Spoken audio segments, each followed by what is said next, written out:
been alleged that after this was done, Vince McMahon saw a video of a basketball game where the audience were performing the yes chant. And now, thinking he had some mainstream recognition on his hands, he decided to quickly turn Bryan babyface again. This turn happened on screen during a cage match on the January 13, 2014 episode of Raw, where Bryan revealed he had been stringing Bray along the whole time, finally laying him out once they were locked in the cage, to one of the wildest crowd reactions you're ever likely to hear. 2 weeks after that, the two faced off at the Royal Rumble pay-per-view, where Bryan lost the match after a kayfabe injury. Of course, that's not what happened. Bryan never entered the Rumble that night, and fans let the company know exactly how they felt about it. The last 10 minutes of the match are basically one long consistent booing session from the audience as they vitriolically turned on the company's booking.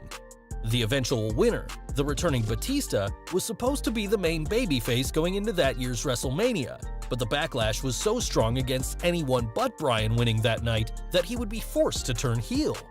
This left the company with a conundrum. They now had a heel versus heel WrestleMania main event, one that the audience was sure to vocally turn on because of who was in it, or more importantly, who wasn't in it.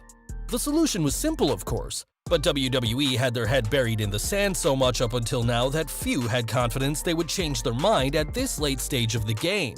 That was until the March 10, 2014 edition of Raw, where the Yes Movement invaded Raw. Basically, a bunch of planted fans hopped over the barricades and took over the ringside area, demanding their man get the opportunity to be in the WrestleMania main event. In order to appease them, Triple H agreed to a match between him and Bryan in the WrestleMania opener, where the winner would get a spot in the now triple threat WWE title match.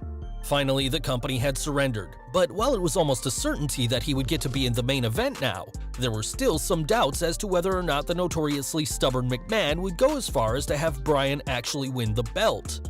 At WrestleMania 30th on April 6, 2014, the leader of the Yes Movement started off the night by beating Triple H, and from there, he went on to the main event, where after 23 minutes and 20 seconds, he tapped out Batista to become the WWE World Heavyweight Champion in one of the most satisfying moments in wrestling history. Fans' voices had been heard at last, and Daniel Bryan had overcome all of the odds, both in real life and in storyline. It was perfect.